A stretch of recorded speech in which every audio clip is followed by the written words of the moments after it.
the money obviously was going to the downside. There's lots of selling pressure in the market, and the market has dropped dramatically. I mean, it's gone down here from, we're 12,600 all the way down to 12,300. So there's a tremendous amount of selling pressure here.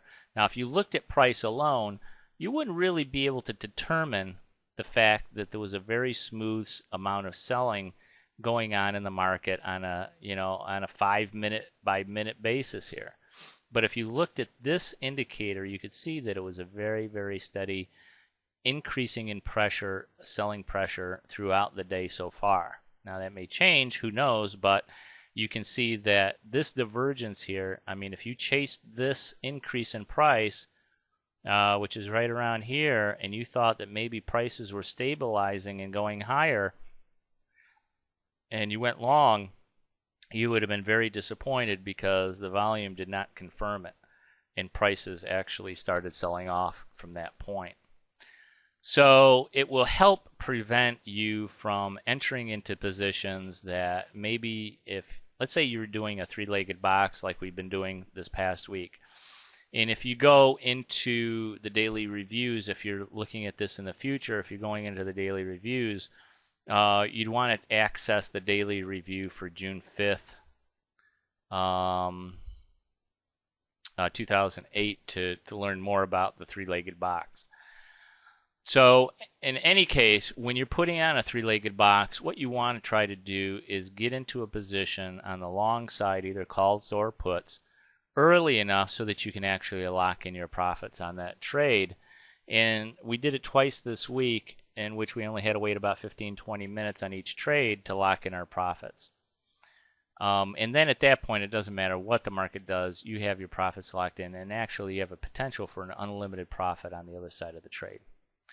So this is what I call the happy family indicator, and whether you like that name or not, that's okay. You can name it whatever you want. These are the children, that's the mom, and that's the dad. And if they don't all agree with each other, then you've got a very unhappy family. So this one, in fact, the father did not agree with this move up, and the mother moved up, and the children moved up. But the father said, hold it, guys. This may not be such a good idea. In fact, the market did go down again after that. So this is how I use this indicator. I put all of these three up together, and it's very easy to do. Let me just close these out. I'll show you from just about any window here. Well, you have to use, in order to do this, you have to use the charts that come with the Thinkorswim platform. And if you're using another platform, you could probably use those charts as well. But all you have to do is detach. This is a window detachment button up here in the right-hand corner. Just click on that, and then you can size it to whatever you want. And then you simply type in the symbols. Make sure you include the minus sign. Hit enter, and it will automatically give you those numbers. I use the 5-minute chart. You can use the 15-minute chart if you like. You can see that the selling pressure has been extremely steady on the 5-minute on the 15-minute chart. You cannot use the daily chart though, because it'll give you this, and it's not a particularly attractive graph.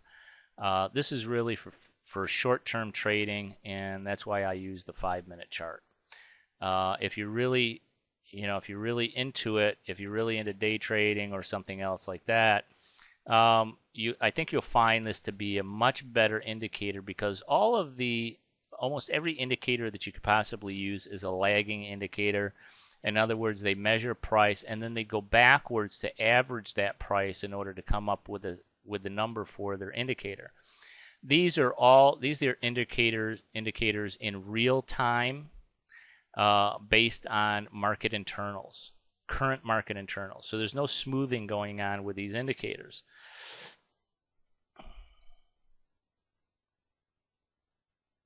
Oops. And that's all you have to do is you just enter that, and you just enter the symbols. This is the advancing issues. It's $ADVN minus $DECN, hit enter, and those charts will pop right up for you. So in other words, I mean, if you're not used to technical analysis, if you have no idea what technical analysis is, that's fine, because you don't need to know formulas. You don't need to know what the advanced. You don't need to know what stochastics are. If you go to the profit chart, if you go under studies, you can go to. I mean, there are just thousands of different studies that you can actually go into. There's accelerator bands, advanced decline line ratios, advancing declining issues, which is a good one. That's actually the one I'm kind of using, but a little different form. There's average true range, there's balance of market power, there's Bollinger Bands, EMA and SMA, there's CCI with breakout signals, there's correlation, there's cumulative volume index. You can go on and on and on. There's tricks and tricks 2, there's time series forecast, there's Fibonacci numbers, there's Williams accumulation distribution. I've used just about all of these. RSI, which is a pretty popular one, stochastics, slow stochastics, fast stochastics. I can't even say it. Stochastics. There's just a ton of different, oscillators, and there's a parabolic stop and reversals. There's pivot points. I mean, there's just a ton of them in here that you could possibly use. But to tell you the truth, they are all just a variation and a smoothing of existing price movements for the most part. Some of them take volume into consideration, but for the most part, they just try to smooth out trends so you can try to find the trends. But I find them almost totally useless. That's just my opinion. I mean, if you're successful with one or more of those types of studies and indicators, that's fine. I like to keep it simple. I like price. I like the number of advancing and declining issues, and I like the volume, the difference between the advancing and the declining volume, because they're all real-time indicators. And when they confirm each other, then it really sets you up for a price trend change. And then you can do something like the three-legged box. You could put the call position on if you think this is going to turn around and start going up.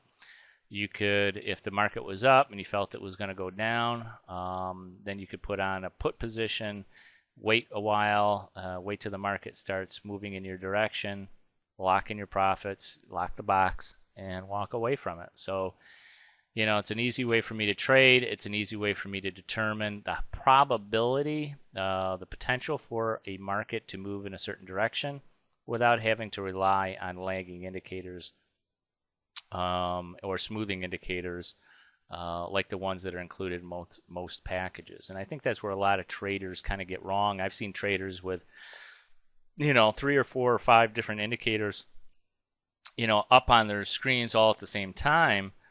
And you could do that. You could go into studies here, and let's say we scroll down here into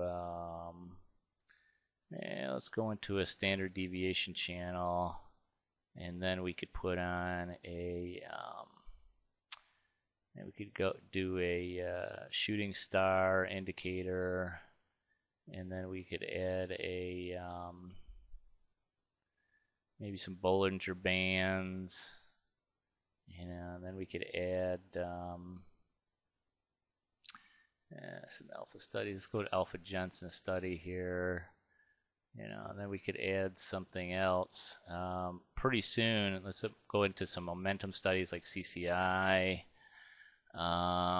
Then we could add something else here. We go into a moving average, or let's go into some trend studies like the Arun indicator.